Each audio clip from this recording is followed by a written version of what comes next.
जय हिंद स्टूडेंट्स। आने वाले एनडीए एग्ज़ाम में बहुत कम टाइम रह गया है और इस कम टाइम को आप अच्छे से यूटिलाइज करें। आज मैं आपके सामने डिस्कस करने वाला हूं कि कैसे हम पेपर को अटेम्प्ट करें। क्या इसमें जो गलती आप करते हो वो गलती ना करें, वो सारी चीज़ एक एक पॉइंट करके मैं आपके सामने डिस्कस करूंगा। तो देखिए, बच्चे क्या मिस्टेक करते हैं एग्ज़ाम देने में। सबसे पहले बच्चे पेपर को गो थ्रू नहीं करते हैं। सबसे पहले आपको पेपर को गो थ्रू करना है।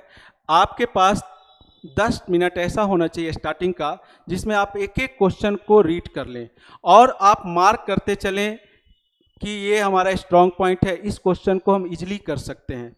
तो सबसे पहले आपको क्या करना है, आपको 1 to 120 क्वेश्चन को रीड करना है और वो भी आपको 10 मिनट के अंदर, ज़्यादा टाइम में नहीं लगाना है इसमें। और उसमें आप अपने स्ट्रॉन्ग पॉइंट को जानते हो, आप अपने स्ट्रॉन्ग पॉइंट के अकॉर्डिंग उसको मार्क करते जाओ कि हाँ भाई ये क्वेश्चन मैं कर लूँगा फर्स्ट अटेम्प्ट में। Second, time management. Time management की बात इसलिए मैं बोल रहा हूँ क्योंकि आपके पास टोटल जो है 120 क्वेश्चन है और आपके पास टाइम जो है वो 2.5 घंटे का है। डैट मीन्स आपको यहाँ पे कैलकुलेशन कर सकते हो कि एक क्वेश्चन पे आपको 1 से 1.25 मिनट मिल रहा है।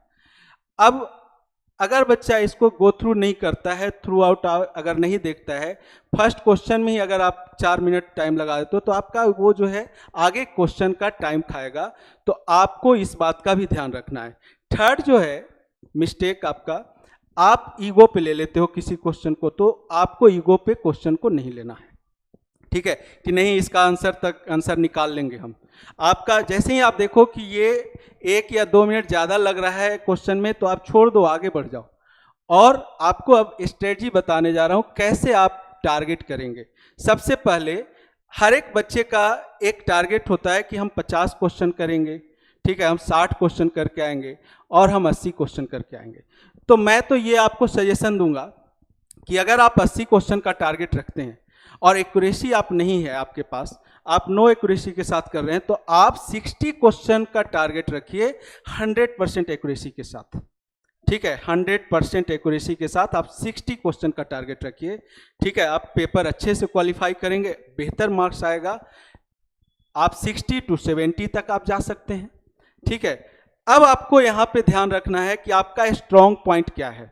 जैसे किसी बच्चे का कैलकुलस अच्छे से किया है तो आप देखिए कैलकुलस को मार्क करते जाइए फर्स्ट जो 10 मिनट है उसमें। किसी का एलजेब्रा बेहतर है, किसी का प्रोबेबिलिटी ने बच्चे ने अच्छे से किया है या फिर स्टैट अच्छे से किया है, तो उस पर आप मार्क करते जाएं। तो पेपर को आपको टोटल 3 अटेम्प्ट में करना है, इस बात का ध्यान रखिए। 50 मिनट का 3 अटेम्प्ट आप लीजिए।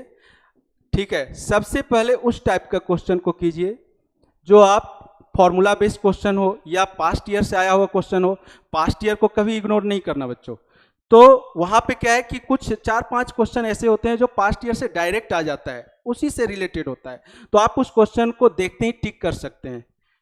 कुछ क्वेश्चन जो है वो फॉर्मूला बेस्ड होता है, कुछ ऐसा है कि आपने बेहतर प्रैक्टिस किया है तो आप आराम से कर सकते हो उस क्वेश्चन को। तो पहले 50 मिनट में आप उस टाइप का क्वेश्चन कर लो। इसमें आप 20 to 30 क्वेश्चन बहुत आराम से कर सकते हैं, 30 to 40 भी आप कर सकते हैं।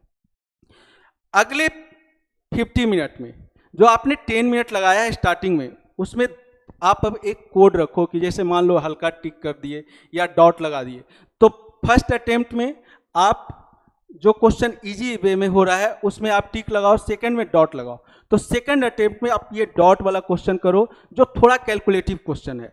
तो उस तरीके से आप सेकंड अटेम्प्ट 50 मिनट में आप सेकंड अटेम्प्ट पूरा करो और अगले 50 मिनट में जो आपको लगता है कि ये जो क्वेश्चन है ये हम कर लेंगे, तो आप उसमें लगाओ। तो एक पेज में टोटल 6 to 7 क्वेश्चन होता है। आपका बुकलेट जो होता है क्वेश्चन पेपर का, उसमें टोटल 20 पेजेस होते हैं।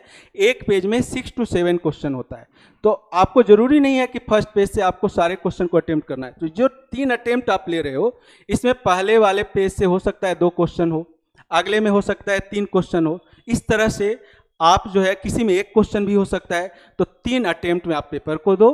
ठीक है, टाइम का ध्यान रखो और उसके बाद आप अपने टारगेट का ध्यान रखो और अपने स्ट्रॉन्ग पॉइंट का ध्यान रखो। आप अच्छे मार्क्स ला सकते हो पेपर में। जय हिंद बच्चों।